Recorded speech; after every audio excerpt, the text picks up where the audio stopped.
വിശദമായ വാർത്തയിലേക്ക്. ദീപാവലി ദിവസം തിരുവനന്തപുരത്തെ വായു നിലവാര സൂചിക താഴേക്ക്. ബാംഗ്ലൂർ, ഹൈദരാബാദ് പോലുള്ള ദക്ഷിണേന്ത്യൻ നഗരങ്ങളെക്കാൾ മോശം നിലയിലാണ് തിരുവനന്തപുരത്തെ സാഹചര്യം. അന്തരീക്ഷത്തിലെ PM 2.5 ഉൾപ്പെടെയുള്ള മനുഷ്യ ശരീരത്തിന് ഹാനികരമായ വസ്തുക്കളുടെ അളവും ഗുരുതരമായ അവസ്ഥയിലാണ്. സംസ്ഥാന മലിനീകരണ നിയന്ത്രണ ബോർഡ് ചെയർപേഴ്സൺ ശ്രീകലയും ഇത് സ്ഥിരീകരിക്കുന്നുണ്ട്. ദീപാവലി ദിവസം ചൈനീസ് പടക്കങ്ങൾ ഉൾപ്പെടെയുള്ള ഫാൻസി ഉൽപ്പന്നങ്ങൾ പൊട്ടിച്ചതാണ് മലിനീകരണത്തിന്റെ തോത് വർദ്ധിപ്പിച്ചത്. രാത്രി 8 മണി തൊട്ട് 12 മണി വരെ നമ്മുടെ വാല്യൂസ് കൂടുതലായിട്ടാണ് നമുക്ക് കിട്ടിയിരിക്കുന്നത്. വാല്യൂസ് ഈ ക്രാക്കേഴ്സിന്റെ ആ ഒരു 8 മണി തൊട്ട് 10 മണി വരെയുള്ള ടൈമിലുള്ള പൊട്ടിച്ചതിന്റെ എഫക്റ്റാണ് നമുക്ക് ആ ടൈമിൽ കിട്ടിയത്. മണി കഴിഞ്ഞപ്പോൾ തൊട്ട് വാല്യൂസ് ചെറുതായിട്ട് മാറി തുടങ്ങിയായിരുന്നു. ഏതാണ്ട് ഒരു 1 മണി വരെ ആ വാല്യൂസ് ഇങ്ങനെ ഏകദേശം കൂടി തന്നെ നിൽക്കുമായിരുന്നു. അപ്പൊ അത് ഇന്നും എനിക്ക് തോന്നി ചിലപ്പോ അങ്ങനെ ഒരു ഇത്തിരി കൂടാനുള്ളൊരു സാധ്യത കാണുന്നു. ചിലപ്പം ദീപാവലിയുടെ ദിവസമായതുകൊണ്ട് ചിലപ്പോൾ അത് ക്രാക്കേഴ്സ് ഒന്നും പൊട്ടിക്കുമായിരിക്കും എന്ന് എനിക്ക് തോന്നുന്നു. അപ്പൊ അത് കാരണം ആ ഒരു കാലം ഇത്തിരി കൂടി നിൽക്കുന്നുണ്ട്. അപ്പൊ അതുകൊണ്ട് കഴിവതും ഈ ഹരിത പടക്കങ്ങളും അതുപോലെ നമ്മുടെ പഴയ കൺവെൻഷൻ ടൈപ്പ് പടക്കങ്ങൾ ഉപയോഗിക്കാതിരിക്കുന്നതായിരിക്കും കുറച്ചുകൂടെ നല്ലത്. കൂടുതൽ വിവരങ്ങളുമായി ന്യൂസ് ഡെസ്കിൽ നിന്നും അജയ് സുധാബിജു ചേരുന്നു. അജയ്, തിരുവനന്തപുരത്തിനെ സംബന്ധിച്ചിടത്തോളം ദീപാവലി ഇന്നാണെങ്കിലും ഇന്നലെയാണ് പടക്കം പൊട്ടിക്കലിന്റെ ഒക്കെ ദിവസം എന്ന് പറയുന്നത്. അത് ഒന്ന് നേരം വെളുത്തപ്പോഴേക്കും നമുക്ക് ആഘോഷത്തിനപ്പുറം ആശങ്കയാണോ ഉയരുന്നത്?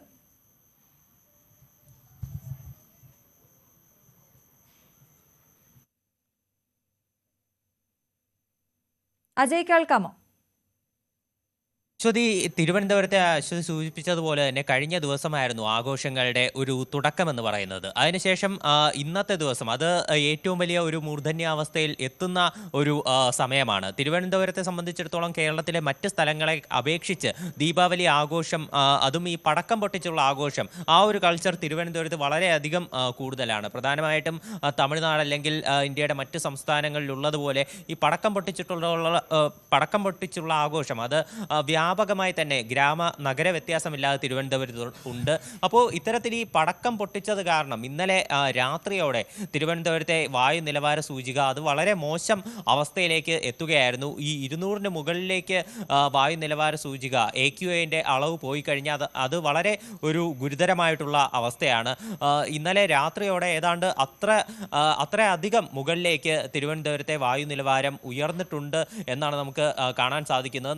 നമുക്കിപ്പോൾ നിലവിലുള്ള ഒരു ലൈവ് സ്റ്റാറ്റസ് നോക്കുകയാണെങ്കിൽ നിലവിൽ 74 ഒരു വായു നിലവാര സൂചികയുടെ അളവെന്ന് പറയുന്നത്. ഇത് മോഡറേറ്റ് ആയിട്ടുള്ള ഒരു നിലവാരമാണ് തിരുവനന്തപുരത്ത് ഇപ്പോൾ നിലവിൽ ഈ ഉച്ച സമയത്തുള്ളത്.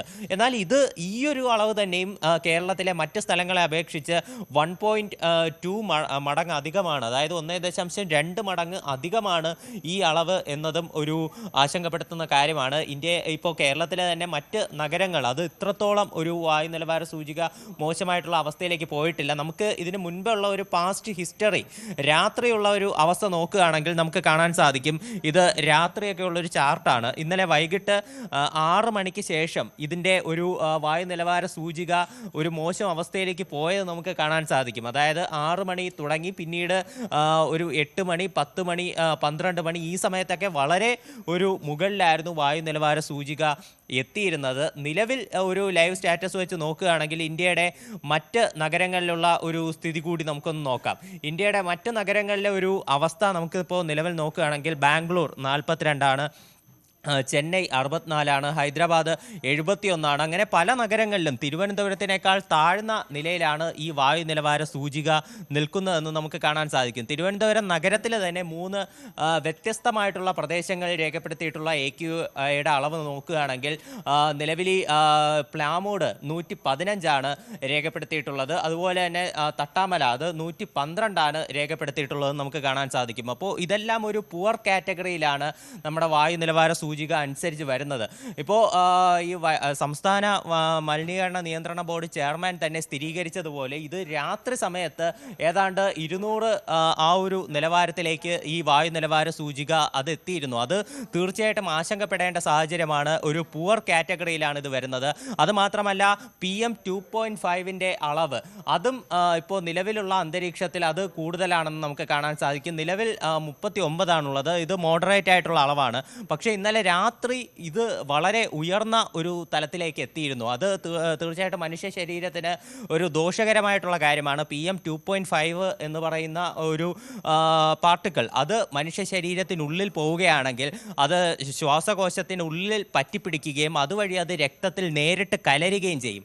ഇത് തീർച്ചയായിട്ടും ശരീരത്തിന് വളരെയധികം ഹാനികരമാണെന്ന് നമുക്ക് കാണാൻ സാധിക്കും. PM10 പോലെയുള്ള മറ്റ് പൊടിപടലങ്ങളുടെ പാർട്ടിക്കിൾസ് അത് ഇത്രയധികം ഒരു ദോഷകരമല്ല. അത് നമ്മൾ ശ്വസിച്ചാലും നമ്മൾ ബ്രീത്ത് ഔട്ട് ചെയ്യുമ്പോൾ അത് വായുവിൻ്റെ കൂടെ പുറത്തോട്ട് പോകാറുണ്ട്. എന്നാൽ PM2.5 അത് നമ്മൾ ശ്വസിക്കുമ്പോൾ ശ്വാസകോശത്തിൽ പറ്റിപ്പിടിച്ചത് നേരെ രക്തത്തിൽ കലരുകയാണ് ചെയ്യുന്നത്.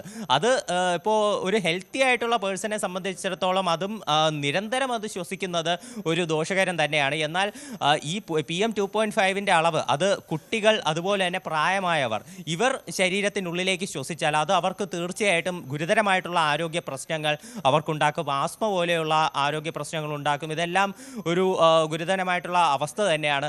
അത് മാത്രമല്ല ഈ നിലവിൽ ഇത് ആശങ്കപ്പെടേണ്ട ഒരു സാഹചര്യമില്ലെന്നാണ് മലിനീകരണ നിയന്ത്രണ ബോർഡ് സ്ഥിരീകരിക്കുന്ന ഒരു കാര്യം. ദീപാവലി ദിവസം ഈ പടക്കം പൊട്ടിച്ചത് കാരണമാണ് തിരുവനന്തപുരത്തെ വായു നിലവാര സൂചിക ഇത്ര മോശം അവസ്ഥയിലെത്തിയത്. അത് മാത്രമല്ല ഈ മഴ ഒരു സാഹചര്യമുണ്ട്. മഴ കാരണം അന്തരീക്ഷം മൂടിക്കെട്ടി നിൽക്കുകയാണ്. ഇത് കാരണം വായു പുറത്തേക്ക് ഒഴുകിപ്പോകാതെ ഇവിടെ തന്നെ കെട്ടി നിൽക്കുന്നത് കാരണവും ഈ വായു നിലവാര സൂചിക മോശം അവസ്ഥയിലേക്ക് പോയിട്ടുണ്ട്.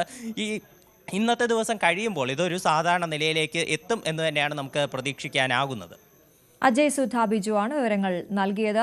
അതേസമയം രാജ്യതലസ്ഥാനത്തേക്ക് പോകുമ്പോഴും സ്ഥിതി വ്യത്യസ്തമല്ല. ദീപാവലി ആഘോഷങ്ങൾക്കിടെ രാജ്യതലസ്ഥാനത്ത് വായുമലിനീകരണം അതിരൂക്ഷമാണ്. പലയിടത്തും മലിനീകരണ തോത് 400 കടന്ന് ഗുരുതരാവസ്ഥയിലേക്ക് എത്തിയിട്ടുണ്ട്. ദീപാവലി തിരക്കിലമർന്ന രാജ്യതലസ്ഥാനത്തിന് ശ്വാസം മുട്ടുന്നു. എവിടെ നോക്കിയാലും പടക്കം പൊട്ടിക്കലും നഗരം സ്തംഭിക്കുന്ന ഗതാഗത കുരുക്കും. പരസ്പരം കാണാൻ പോലും സാധിക്കാത്ത വിധം പുക നിറഞ്ഞിരിക്കുന്നു. സുപ്രീം കോടതി അനുമതി നൽകിയ സമയക്രമത്തെ മറികടന്ന് പടക്കം പൊട്ടിച്ചുള്ള ആഘോഷം തുടരുന്നതും വായുമലിനീകരണം ഇരട്ടിയാക്കുകയാണ്. നഗരത്തിൽ 2 മേഖലകളിൽ വായുമലിനീകരണ തോത് 400 കടന്ന് ഗുരുതരാവസ്ഥയിലെത്തി. അക്ഷർധാമിൽ 426ഉം അനന്ത് വിഹാറിൽ 416ഉമാണ് രേഖപ്പെടുത്തിയത്. അനുവദനീയമായ അളവിനേക്കാൾ 8 ഇരട്ടിയിലധികം വരുമിത്. 9 ഇടങ്ങളിലാണ് മലിനീകരണ തോത് 300 കടന്നത്. നഗരത്തിൽ വായു ഗുണനിലവാര സൂചികയിൽ ശരാശരി 270ആണ് രേഖപ്പെടുത്തിയത്. സ്ഥിതി ഇപ്പോഴേ ഗുരുതരമാകുന്നതിൽ ആശങ്കയിലാണ് തലസ്ഥാനവാസികളും വിനോദസഞ്ചാരികളും. നാളെയും മറ്റന്നാളും കൂടി നിശ്ചിത സമയങ്ങളിൽ പടക്കം പൊട്ടിക്കാൻ സുപ്രീം കോടതി അനുമതി നൽകിയിട്ടുണ്ട്. അതുകൊണ്ട് തന്നെ വരും ദിവസങ്ങളിൽ സ്ഥിതി കൂടുതൽ ഗുരുതരമാവാനാണ് സാധ്യത. അതേസമയം മലിനീകരണം കുറയ്ക്കാൻ ദീപാവലി ആഘോഷങ്ങൾക്ക് പിന്നാലെ ക്ലൗഡ് സീഡിംഗിലൂടെ കൃത്രിമ മഴ പെയ്യിക്കാനാണ് ഡൽഹി സർക്കാർ ഒരുങ്ങുന്നത്. കേന്ദ്ര കാലാവസ്ഥാ നിരീക്ഷണ കേന്ദ്രം അനുമതി നൽകിയാൽ ക്ലൗഡ് സീഡിംഗ് നടത്തുമെന്നും ഡൽഹി സർക്കാർ അറിയിച്ചു. News desk, News 18.